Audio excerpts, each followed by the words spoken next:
नमस्कार साथियों, आज एक और खास विषय पे वीडियो लेकर के आपके बीच में आए हैं। जैसे कि आपने टाइटल देख लिया होगा, इस वीडियो में बात करने वाला हूं कि व्यापार में तरक्की करनी हो तो क्या नियम अपनाने चाहिए। और यहां मैं आपको 4-5 ऐसे नियम बताना चाहता हूं जो किसी भी बिजनेस में, आप मैन्युफैक्चरिंग में हो, ट्रेडिंग में हो, रिटेलिंग में हो, सर्विस इंडस्ट्री में हो, हर जगह ये नियम काम आते हैं। और ये नियम आपको आपके बिजनेस को कंट्रोल करने में, उस पर नियंत्रण करने में और बिजनेस को आगे बढ़ाने में मदद करते हैं। सबसे पहला और सबसे सटीक नियम है, बिजनेस को शेर की सवारी कहा जाता है। जी हां, आपका बिजनेस छोटा हो या बड़ा हो, इससे फर्क नहीं पड़ता, आपका बिजनेस शेर की सवारी है। यदि आप व्यापारी हैं तो आप क्या कर रहे हैं, आप शेर की सवारी कर रहे हैं। और यदि शेर के ऊपर से आपका नियंत्रण हटा तो शेर आपको खा जाएगा। जी हां, शेर की सवारी करनी है तो उसके कान पूरी मजबूती के साथ पकड़िए, उसको पूरी तरह अपने नियंत्रण में रखिए। यदि थोड़ा सा भी कान ढीले हुए, आप गिरेंगे और शेर आपको खा जाएगा। व्यापार शेर की सवारी है, यानी आपका व्यापार आपका शेर है, उसका पूरा पूरा नियंत्रण, पूरा पूरा कंट्रोल आपके हाथ में होना चाहिए। चाहे आप मैन्युफैक्चरिंग में हो, ट्रेडिंग में हो, रिटेलिंग में हो, सर्विस इंडस्ट्री में हो, कोई भी काम करते हो, छोटा बिजनेस हो, बड़ा बिजनेस हो, कोई फर्क नहीं पड़ता। कंट्रोल, नियंत्रण आपके हाथ में होना चाहिए। और यदि आपने कंट्रोल किसी दूसरे के हाथ में दे दिया तो पूरी पूरी संभावना है आपका बिजनेस ग्रो नहीं कर पाएगा, या हो सकता है पूरा बिजनेस ही आपके हाथ से निकल जाए। नियंत्रण आपके हाथ में होना चाहिए। भले ही आपका बिजनेस ऑटोमेशन पर हो, आप बड़ा 100, 200, 500, 1000 करोड़ का एम्पायर खड़ा कर लिया आपने, आपका बिजनेस ऑटोमेशन पर है, लेकिन कल को कहीं ऐसा ना हो जाए कोई आपका बिजनेस ही पूरा आपको कंट्रोल में कर ले। तो बिजनेस के कुछ ऐसे लूपहोल्स होते हैं, कुछ ऐसी चीजें होती हैं जो पूरी तरह आपके बिजनेस को आपके नियंत्रण में रखती हैं।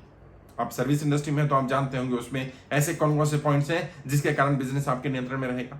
यदि आप ट्रेडिंग इंडस्ट्री में तो भी आप जानते होंगे अपने बिजनेस के बारे में। मैन्युफैक्चरिंग में है, सर्विस इंडस्ट्री में, जहां भी आप हैं, आपको पता होगा। उन पॉइंट्स को आइडेंटिफाई करिए और फिर पूरे बिजनेस को अपने नियंत्रण में रखिए।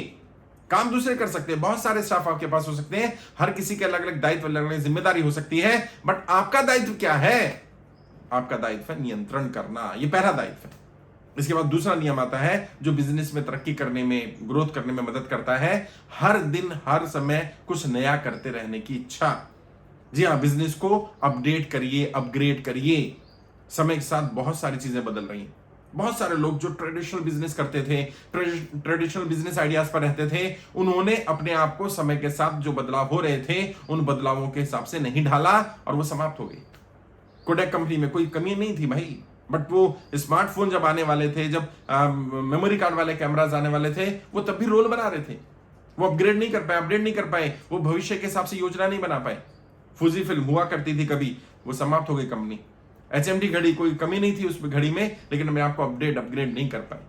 नोकिया बहुत पिछड़ गया, जबकि लीडिंग ब्रांड हुआ करता था, क्योंकि वो अपने आप को, स्मार्टफोन इंडस्ट्री जब आ रही थी, जब स्मार्टफोन लॉन्च हो रहे थे, जब सैमसंग अपने आप को अपडेट अपग्रेड कर रहा था, जब बाकी कंपनियां कर रही थी, वो नहीं कर पाए। बाद में उन्होंने कोशिश की, लेकिन मार्केट तो निकल जाती है।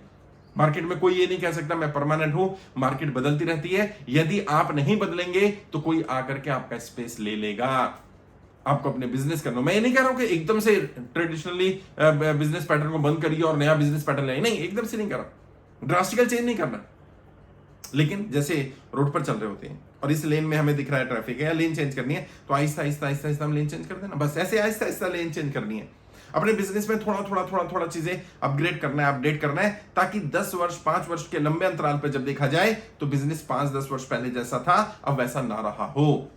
और यदि ऐसा है तो आप ऑब्जर्व करिए अपने बिजनेस को, 5 वर्ष पहले कैसे होता था, 10 वर्ष पहले कैसे होता था, 15 वर्ष पहले कैसे होता था, और यदि आप नए भी हैं बिजनेस में तो उस इंडस्ट्री में काम कैसे होता था और अब कैसे हो रहा है, और आगे आने वाले समय में कैसे होने वाला है, क्या क्या नई टेक्नोलॉजी आने वाली है, क्या क्या उसमें अपडेट्स आ रहे हैं, इंटरनेशनली क्या हो रहा है, क्योंकि जो अमेरिका में हो रहा है, चाइना में हो रहा है, यूरोप में हो रहा है, वो एक ना एक दिन भारत में भी होगा।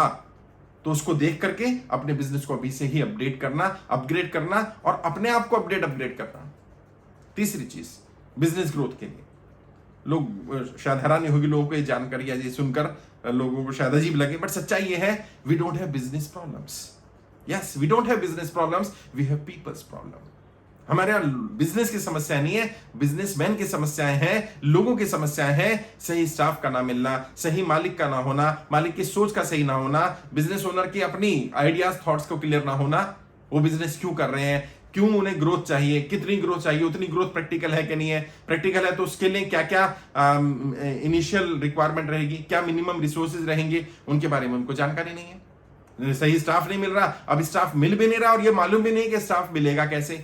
स्टाफ है, नाकारा है, उसको ट्रेन नहीं कर रहे, उसको अपडेट नहीं कर रहे, उसको सिखा नहीं रहे, इस डर से कि कहीं ये भाग ना जाए, भाग फिर भी रहा है। तो फिर हमारे बिजनेस पे कोई व्यक्ति बर्डन बने, या बिजनेस ओनर बर्डन बने, या स्टाफ ओनर बर्डन बने, इससे बर्डन बनने का कोई फायदा नहीं है। बेहतर यह रहता है कि हमें उन प्रॉब्लम्स को आइडेंटिफाई करना है। जैसे मैंने कहा, we don't have business problems, we have peoples problem. लोग क्यों नहीं करना चाहते, और जिन्हें नहीं करना चाहते उन्हें नहीं करना चाहते या नहीं करना आता। नहीं आता तो आप सिखा सकते हैं, नहीं चाहता में भी अलग अलग स्टेजेस हैं। उसे कोई इंसेंटिव नहीं मिल रहा इसलिए नहीं चाहता, उसे कोई लाभ नहीं लग रहा इसलिए नहीं चाहता, उसकी ग्रोथ नहीं हो रही इसलिए नहीं चाहता, नहीं चाहता का उसका एटीट्यूड है इसलिए नहीं चाहता। आखिर कारण क्या है? और हर एक के प्रॉब्लम के अलग अलग सॉल्यूशंस हैं। So we don't have business problems, we have peoples problem. क्योंकि लोग ठीक नहीं है, क्योंकि लोगों की सोच ठीक नहीं है, कई बार ओनर की, कई बार स्टाफ की, इसलिए हमें बिजनेस में प्रॉब्लम्स लगती हैं। वरना प्रॉब्लम होने से पहले ही उनको आइडेंटिफाई किया जा सकता है, चेक एंड बैलेंसेस लगाए जा सकते हैं, रेक्टिफाई किया जा सकता है, ग्रोथ बढ़ाई जा सकती है।